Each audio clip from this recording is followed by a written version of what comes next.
नमस्ते मित्रों। इतिहास की दुनिया में आपका अभिनंदन है। मध्यकालीन भारतीय इतिहास की चर्चा चल रही है और चर्चा के केंद्र में है सुल्तान अलाउद्दीन खिलजी। अलाउद्दीन खिलजी के संदर्भ में अब तक हम 2 बार मिल चुके हैं और आज तीसरी बार मिल रहे हैं। पिछले अंकों के आधार पर आपको याद होगा कि यह अलाउद्दीन खिलजी वही व्यक्ति है जिसका नाम कभी अली गुरशास्प था, जिसका बाप तभी मर गया था जब अली गुरशास्प की उम्र बहुत कम थी और उसे उसके चाचा जलालुद्दीन ने पाला था, बड़ा किया था और योद्धा बनाया था। और जब जलालुद्दीन सुल्तान बन गया था तो उसने अलाउद्दीन को बहुत अच्छी स्थिति में रखा। यह अलाउद्दीन खिलजी वही व्यक्ति है जिसने अपने स्वामी और सुल्तान जलालुद्दीन खिलजी को मारकर गद्दी हासिल की। यह वही व्यक्ति है जिसने सुल्तान को मारने से पहले भिलसा का अभियान किया। वहां से जो लूट का माल मिला वह जलालुद्दीन को समर्पित किया, जो उसका चाचा भी लगता था और ससुर भी लगता था। जलालुद्दीन का अलाउद्दीन खिलजी पर पहले ही बहुत भरोसा था, लेकिन जब भिलसा की लूट का माल समर्पित किया तो उसका भरोसा और बढ़ गया। यह वही व्यक्ति है जिसमें यह महत्वाकांक्षा जागी कि मैं सुल्तान बन जाऊं, और उसने देवगिरी का अभियान किया जहां से उसने लूट में अपार धन प्राप्त किया। इस धन के सहारे उसने अपनी फौज को बड़ा किया। फिर उसने अपने स्वामी को, अपने सुल्तान को मार दिया। अपने स्वामी और सुल्तान को मार देने के बाद जब वह दिल्ली की ओर बढ़ा तो रास्ते में सोना और चांदी लूटाता गया। यही काम उसने दिल्ली पहुंचकर किया। इसकी एक सीधी वजह यह थी कि वह चाहता था कि इस सोने और चांदी की चमक में लोग उसके अपराध को भूल जाएं, और यह हुआ भी।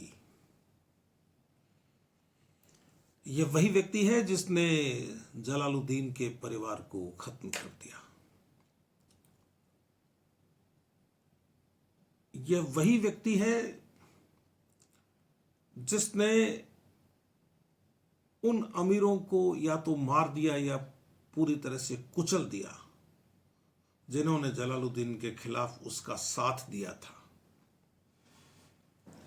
उसने कहा कि जब आप जलालुद्दीन के नहीं हुए तो मेरे क्या होगे।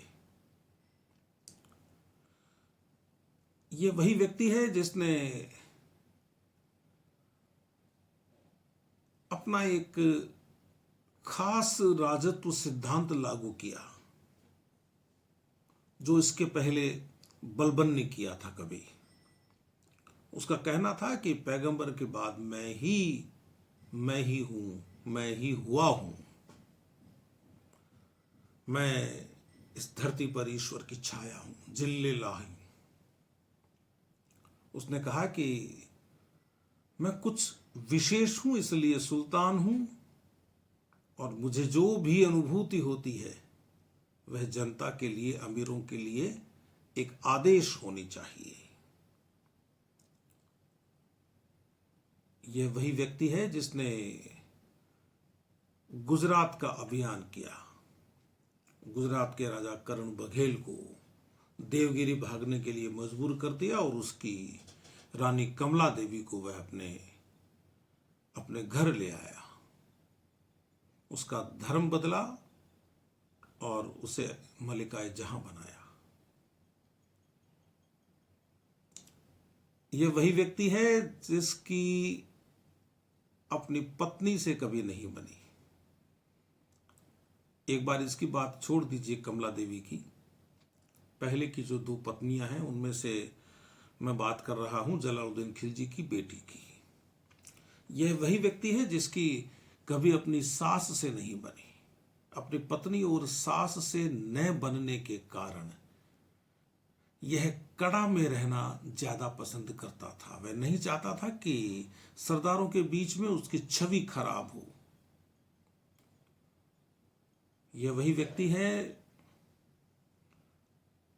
जिसने गुजरात जीतने के बाद रणथंबोर पर हमला किया। लेकिन हमें यह भी याद रखना चाहिए कि यह वही व्यक्ति है जिसने कहा कि मेरी 2 इच्छाएं हैं जो पूरी होनी चाहिए। एक तो यह कि मैं नया मजहब चला दूं, और दूसरी यह कि मैं दुनिया को जीत लूं।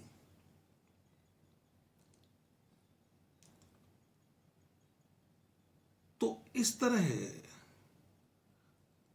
अलाउद्दीन खिलजी का चरित्र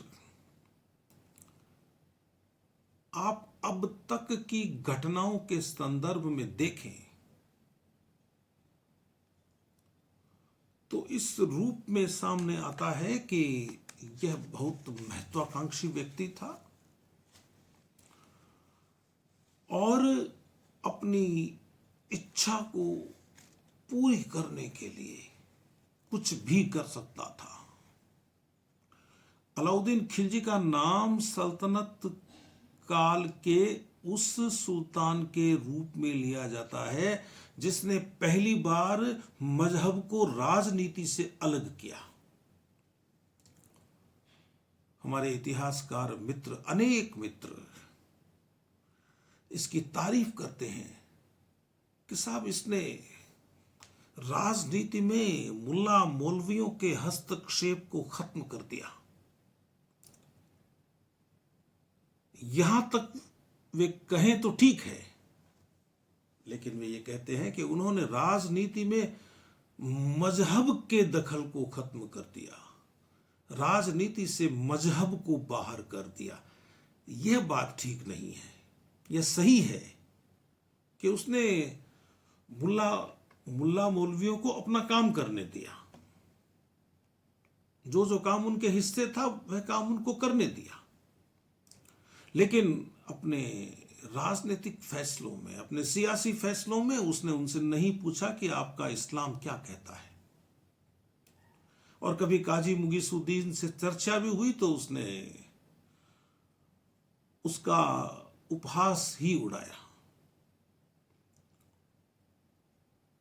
तो सिर्फ इसलिए कि वह सियासी फैसलों में मुल्ला मौलवियों को नहीं पूछता था, क्या कहा जा सकता है कि उसने राजनीति से इस्लाम को बाहर कर दिया? यदि ऐसा होता तो गुजरात के अभियान में दुनिया भर के मंदिर नहीं लूटे जाते, सोमनाथ के मंदिर को नहीं लूटा जाता दोबारा। बीच में भी ऐसी घटनाएं हो सकता है हुई हो, लेकिन 1143 से 1174 तक गुजरात के शासक रहे कुमारपाल ने इस मंदिर का जीर्णोद्धार करवाया था, उस मंदिर को लूटा। गुजरात में जो लूट मचाई अलाउद्दीन के सरदारों ने, और अलाउद्दीन की ही लूट समझिए आप, वह लूट अभूतपूर्व थी। जिस तरह से लोगों को काटा गया, जिस तरह से लोगों को मारा गया, जिस तरह से व्यापारियों को लूटा गया, लोगों ने जो धन जमीन में गाड़ रखा था उस धन तक को निकलवा लिया इसके सैनिकों ने। तो गुजरात का दमन करके उसके मन में यह भाव आया कि अब मुझे राजपूताना की ओर देखना चाहिए। गुजरात का राजा करण बघेल देवगिरी चला गया था और उसकी रानी कमला देवी को यह अपने हरम में ले आया था। और यह भी है कि करण बघेल ने गुजरात के कुछ हिस्सों को अपने नियंत्रण में दोबारा किया भी था, लेकिन वह अपना जो पहले वाला गौरव था वह प्राप्त नहीं कर सका। सोमनाथ की जो एक बड़ी प्रतिमा लूटी गई, उसके टुकड़े करवा के उसको दिल्ली में ऐसी जगह है ले जाकर पटका गया जहां वह मुसलमानों के पैरों के तले आए। तो हम ये कैसे कह सकते हैं कि अलाउद्दीन धर्मनिरपेक्ष था? हम यह कह सकते हैं कि अपने राजनीतिक फैसलों में वह मुल्ला और मौलवियों को नहीं पूछता था, बाकी राजनीति में धर्म का इस्तेमाल कैसे किया जाता है यह उसको बहुत अच्छी तरह आता था। तो इस तरह से गुजरात लूटने के बाद, और गुजरात में तो खंबात का बंदरगाह है।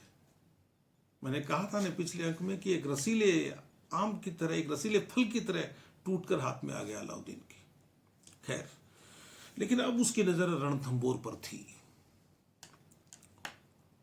गुजरात जाते समय इसकी फौजों ने 1299 ईस्वी में जैसलमेर पर आक्रमण किया था। तारीख मासूमी में यह जिक्र मिलता है 1299 ईस्वी का, और इसने आराम से जैसलमेर के किले पर अधिकार कर लिया था। और फिर गुजरात की घटनाएं हुई। लेकिन रणथंभौर एक ऐसा किला था जो दिल्ली में बैठे किसी भी सुल्तान की आंखों में चुभ सकता था, रड़क सकता था। यद्यपि एक जमाने में कुतुबुद्दीन ने भी इस किले को हस्तगत किया था, इल्तुतमिश ने भी किया था, लेकिन वे उस पर अपना कब्जा रख नहीं सके। तो कुछ कारण हैं रणथंभौर की ओर आगे बढ़ने के, कि एक तो दिल्ली से ज्यादा दूर नहीं था और सैनिक दृष्टि से बड़ा महत्वपूर्ण था।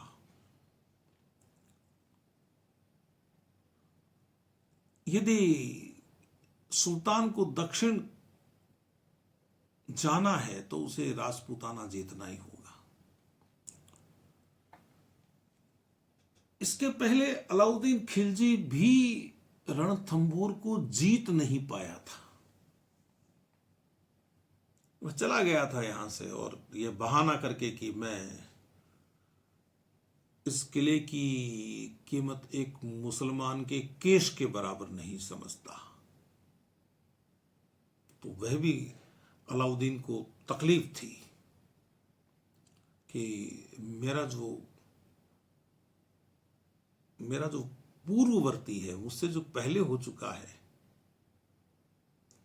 वह इसको जीत नहीं पाया था। इसके अलावा बहुत मजबूत किला था, अभेद्य किला माना जाता था, अभेद्य किला। और इस समय इस किले पर शासन था हम्मीर का, हम्मीर चौहान का, जो बहुत बड़ा वीर था।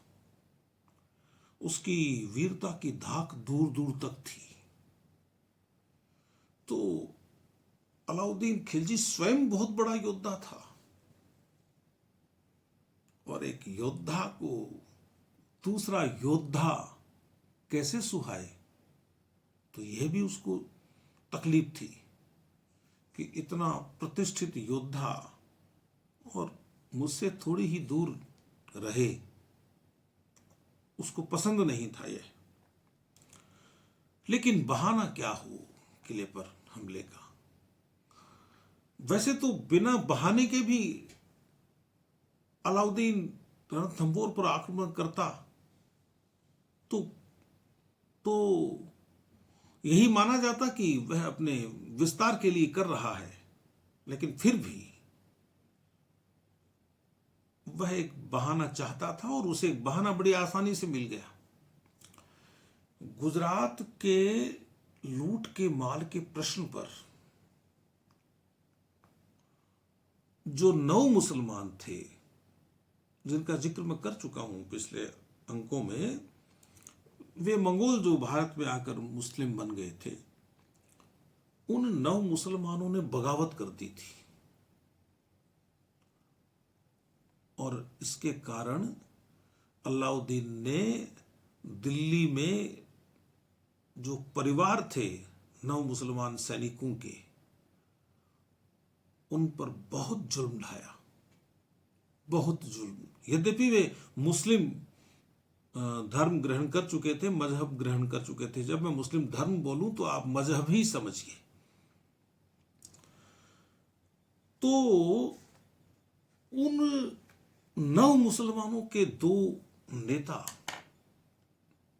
एक तो मोहम्मद शाह और दूसरा केहबरू, प्रमुख तो मोहम्मद शाह ही था। ये लोग रणथंभौर के किले में शरण ले चुके थे हमीर के यहां। तो ये कहा गया, एक फौज रवाना की गई उलूग खां के नेतृत्व में। नुसरत खां भी गया, 2 फौजें थी, 2 हिस्से थे। तो उलूग खां ने कहलवाया कि आप मोहम्मद शाह और केहबरू को हमारे हवाले कर दीजिए, फौज लौट जाएगी। हमीर ने मना कर दिया, बोले ये नहीं होगा। भाई, जो भारतीय संस्कृति है, भारतीय परंपरा है, जो भारतीय संस्कार है, उसमें अपनी शरण में आए हुए व्यक्ति को शत्रु के हवाले नहीं किया जाता। उसके प्राणों की रक्षा करना धर्म होता था, भले ही अपने प्राण देकर शरणागत की रक्षा करनी पड़े। तो बहुत सारे ग्रंथ, जिनमें हमीर महाकाव्य भी शामिल है, इसामी का फुतूर सलातीन भी शामिल है, ये कहते हैं कि भाई बात यही थी कि वे शरणार्थी मांगे गए और हमीर ने लौटाए नहीं। खैर, अब एक और भी प्रसंग आता है। हमीर हठ में लिखा हुआ है कि अलाउद्दीन की एक बेगम थी, मराठा बेगम, जिसका नाम था चिमना बेगम। उसका प्रेम हो गया था मोहम्मद शाह से, जो 9 मुसलमानों का नेता था, सेनापति था। और वह बेगम मोहम्मद शाह के साथ मिलकर सुल्तान के साथ धोखा कर चुकी थी। और जब सुल्तान को इस बात का पता चला कि कोई मेरे हरम में सेंध लगा रहा है, तो उसने मोहम्मद शाह पर नजर कड़ी कर ली और मोहम्मद शाह हमीर के यहां शरण लेने चला गया। लेकिन इतिहास इस तरह की बातों को ज्यादा महत्व देता नहीं है, क्योंकि साफ दिखाई दे रहा है कि मुख्य कारण मोहम्मद शाह के भाग आने का मोहम्मद शाह की बगावत ही था, जो लूट के माल के प्रश्न पर की गई थी। तो इस रणथंबोर के अभियान के दौरान अलाउद्दीन को भी कम कष्ट नहीं हुए। उसको 3 तो विद्रोह देखने पड़े, लेकिन वह टिका नहीं। उसने यह तय कर लिया कि रणथंबोर तो जीत कर ही जाना है। तो 2 सेनाएं भेजी गई। बयाना का हाकिम था उलूग खां, जिसका नाम अल्मास बेग था, और वह अलाउद्दीन का भाई था। और जलालुद्दीन को इस धोखे में कि अलाउद्दीन तो उससे डरता है, इसलिए उसके सामने नहीं आना चाहता, तो आप बिना सेना के, बिना अंग रक्षकों के अलाउद्दीन से मिलिए। ये वही अल्मास है जिसे उलूग खां की उपाधि दी थी अलाउद्दीन ने। और इसका भी अंत अच्छा नहीं हुआ, उलूग खां का भी। खैर, तो एक तो ये तो बयाना का था, और कड़ा का था नुसरत खां। इन दोनों को कहा गया कि आप गुजरात में आपने अच्छा काम किया, तो अब आप रणथंबोर जाइए। तो ये पहले झाई गए, झाई में उन्होंने लूट मचाई और उसके बाद आगे बढ़े। तो इन्होंने घेरा डाल दिया दोनों ने रणथंबोर के किले पर। इस समय तक रणथंबोर के किले में खाने पीने का भी पर्याप्त सामान था, हाथी थे, घोड़े थे, वे लोग पूरी तरह से तैयार थे, वेल इक्विप्ड थे वे। और इन्होंने क्या किया कि खाइयां खोदनी शुरू कर दी किले के चारों तरफ।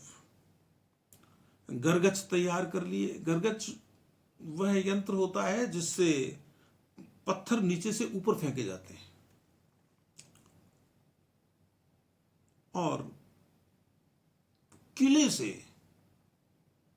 कभी पत्थर फेंके जाते थे, कभी तीर बरसाए जाते थे, कभी सांप बिच्छू छोड़े जाते थे। तो यह संघर्ष चल रहा था। इसी दौरान क्या हुआ कि एक बार नुसरत खां किसी खाई का निरीक्षण कर रहा था कि कैसी बनी है।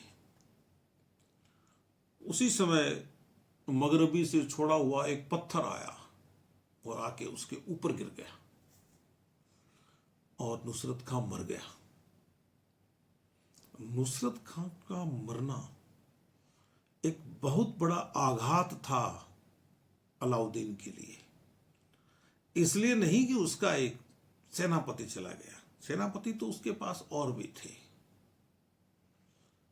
इसलिए नहीं कि उसे कोई दुख हुआ, इसलिए कि उसे लगा कि अब तो गई प्रतिष्ठा। अब यदि गुजरात जैसा यहां नहीं कर पाए रणथंबोर में, तो अपना खेल तो गुजरात तक ही खत्म होकर रह गया, आगे कैसे बढ़ेंगे। तो नुसरत खां के मारे जाने के बाद उलूग खां पर दायित्व ज्यादा बढ़ गया कि इस किले को कैसे भी करके जीतना ही है। नुसरत खां के मरने का समाचार जैसे ही किले में पहुंचा, हमीर अपनी फौजें लेकर बाहर आ गया। उसके पास 12,000 तो घुड़सवार थे उस समय। उलूग खां से उसकी टक्कर हुई और उलूग खां को पीछे हटना पड़ा और झाई में जाके शरण लेनी पड़ी। अब जब यह पता अलाउद्दीन को चला, यह खबर अलाउद्दीन को मिली कि नुसरत खां तो मारा ही गया और उलूग खां को पीछे हटना पड़ा है, तो वह स्वयं रणथंबोर के लिए निकल गया। लेकिन हमीर का मनोबल डिगा नहीं। और कहा भी गया है, एक दोहा भी है इस बारे में कि सिंह सवन सतपुरुष वचन, कदलन फलत एक बार। सिंह सवन सतपुरुष वचन, कदलन फलत एक बार। तिरिया तेल हमीर हठ, चढ़े ने दूसरी बार। तो ये हमीर का हठ था कि मैं अपने शरणार्थियों को नहीं सौंपूंगा। इस हठ के चलते अलाउद्दीन के आ जाने के बाद भी वह संधि करने को तैयार नहीं था। और ये जो किला है, ये किला भी अलाउद्दीन खिलजी जीत नहीं पाता यदि हमीर के आदमियों ने हमीर के साथ धोखा नहीं किया होता और अलाउद्दीन को रास्ता नहीं बताया होता कि आप इधर से जाइए। लेकिन जो भी है, इस तरह की घटनाएं भी हार के साथ ही जोड़ी जाती हैं। जब अलाउद्दीन आ रहा था तो तिलपट में तो ऐसा विद्रोह हुआ कि उसकी जान ही चली जाती। खैर, दिल्ली में हाजी मुल्ला ने बगावत कर दी थी, लेकिन वह पक्का व्यक्ति था, दृढ़ निश्चयी था। वह आ गया रणथंभौर, 1 वर्ष तक घेरा डाले पड़ा रहा। अब राजपूतों की स्थिति खराब होने लगी। खाने को नहीं बचा, पीने को नहीं बचा, क्या करें? कोई रास्ता नहीं। सोने के बदले भी किले में अनाज नहीं मिल रहा था। ऐसी स्थिति में हमीर ने निर्णय लिया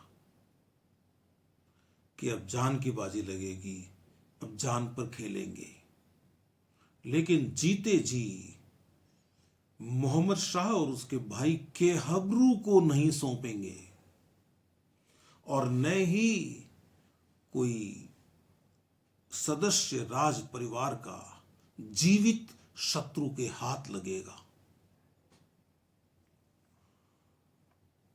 यह हुआ कि अच्छा, इस बीच में यह भी हुआ कि ये जो 1 साल का समय लगा, इसमें इस घेरे में मुस्लिम सैनिक तो पहले भी आए हुए थे यहाँ और कुछ बाद में उस अलाउद्दीन के साथ आए ही थे। वे शिविर छोड़ छोड़ कर जाने लगे। तो अलाउद्दीन ने कहा कि यदि तुम इस तरह का काम करोगे तो तुम लोगों पर 3 साल के वेतन जितना जुर्माना लगाऊंगा। तो वे गए नहीं, रहना पड़ा उनको। बालू के बोरों के सहारे जो आक्रांता हैं वे किले में घुसने भी लगे। तो राजपूतों ने लड़ने की तैयारी कर ली। खजाइनुल फुतूह में लिखा हुआ है कि लोग पानी के लिए तरस गए थे। किले में हरियाली नहीं रही, एक तरह से वह कांटों का रेगिस्तान हो गया था। तो इस हाल में कोई दूसरा रास्ता था नहीं, या तो आत्मसमर्पण कर दो और या लड़कर मर जाओ। तो यदि हमीर आत्मसमर्पण भी कर देता तो अलाउद्दीन उसकी जान नहीं बख्शता।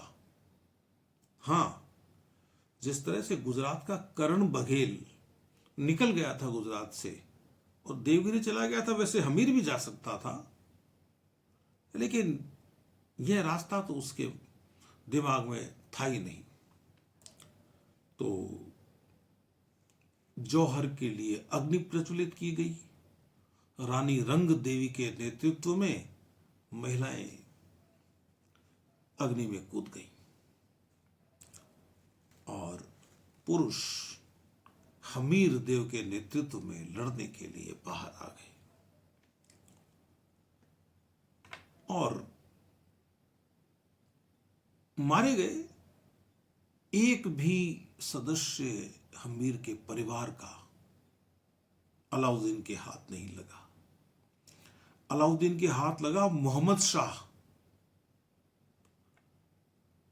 मोहम्मद शाह घायल अवस्था में लाया गया अलाउद्दीन के सामने। उसने क्षमा प्रार्थना नहीं की, उसने बड़ी वीरता से अलाउद्दीन के प्रश्नों के उत्तर दिए और एक तरह से अलाउद्दीन को अपमानित किया। तो ये तो तय था ही कि मोहम्मद शाह को मार दिया जाएगा। मोहम्मद शाह को मार दिया गया, लेकिन अलाउद्दीन जैसे क्रूर व्यक्ति के मन में भी यह बात आई कि इसको मार तो हमने दिया, लेकिन वीर था, इसका अंतिम संस्कार सम्मान के साथ होना चाहिए। रणमल और रतिपाल नाम के दो मंत्री अमीर के साथ धोखा नहीं करते तो अलाउद्दीन को यहां से लौटना पड़ता, क्योंकि पीछे की जो स्थिति है वह अनुकूल नहीं थी। खैर, वही हुआ, मूर्ति भंजन, लूट, मंदिर तोड़ दिए गए। जो मुख्य मंदिर था हरदेव का मंदिर, उसको भूमिसात कर दिया गया और उलूग खां की देख रेख में रणथंभौर का किला छोड़ दिया गया। ये जो उलूग खां है, मैंने कहा कि अलाउद्दीन का भाई था अल्मास बेग, जो उसके सुल्तान बनने में महत्वपूर्ण भूमिका निभा चुका था। आप यह भी समझ सकते हैं कि यदि अल्मास बेग नहीं होता तो अलाउद्दीन शायद अपने षड्यंत्र में सफल नहीं होता, क्योंकि जो दूसरे अमीर थे वे जलालुद्दीन को यह समझा देते कि अलाउद्दीन की नीयत ठीक नहीं है। यह अल्मास बेगी था जो बार बार यह विश्वास दिला रहा था जलालुद्दीन को कि अलाउद्दीन तो आपसे डरा हुआ है, संकोच से गढ़ा जा रहा है, लूट का माल लेकर नहीं आया, अब वह लूट का माल आपको देना चाहता है। तो यह विवरण मिलता है कि जब वह 6 महीने बाद जब रणथंभौर से जा रहा था दिल्ली, तो रास्ते में मर गया। लेकिन इसामी कहता है कि अलाउद्दीन ने उसको जहर दिला दिया, उसकी हत्या करवा दी। और उसका कारण वह यह बताता है कि जब सुल्तान आ रहा था रणथंभौर, तो रास्ते में अख्ता खान ने जो विद्रोह किया था और उसकी जान जाते जाते बची थी सुल्तान की, उस समय किसी व्यक्ति को उलूग खां ने कह दिया था कि क्या होता जो सुल्तान मारा जाता, उसकी कमी नहीं रहती, आप लोगों को उसकी कमी महसूस नहीं होती, सुल्तान चला जाता तो क्या था, उसका भाई था ना, वह सब कुछ संभाल लेता। यह खबर अलाउद्दीन को हो गई तो उसने अपने भाई को जहर देके मरवा दिया। लेकिन बर्नी इसकी पुष्टि नहीं करता, वह कहता है कि वह दुर्दैव का शिकार हो गया और मर गया।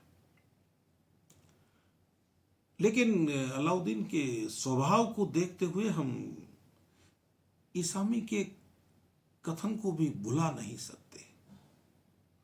तो यह बात है रणथंभौर की, रणमल और रतिपाल का धोखा। और एक बात और भी कही जाती है कि हमीर ने मौन व्रत कर रखा था। इस मौन व्रत के कारण भी जो कम्युनिकेशन है उसका और उसके मंत्रियों का वह ठीक नहीं हो पाया। लेकिन बाकी सारी परिस्थितियों को देखते हुए लगता है कि इस मौन व्रत का कोई बहुत बड़ा असर पड़ा नहीं इस लड़ाई पर, क्योंकि यह लड़ाई तो इसी तरह होनी थी। अलाउद्दीन बहुत शक्तिशाली था और हमीर के लिए उसका मुकाबला करना कठिन था। लेकिन इस कठिन मुकाबले को भी हमीर ने बड़ी दिलेरी के साथ किया। अब जब हम अगली बार मिलेंगे तो हम बात करेंगे अलाउद्दीन के चित्तौड़ अभियान की। तब तक के लिए अपने इस मित्र को आप आज्ञा दीजिए। नमस्कार।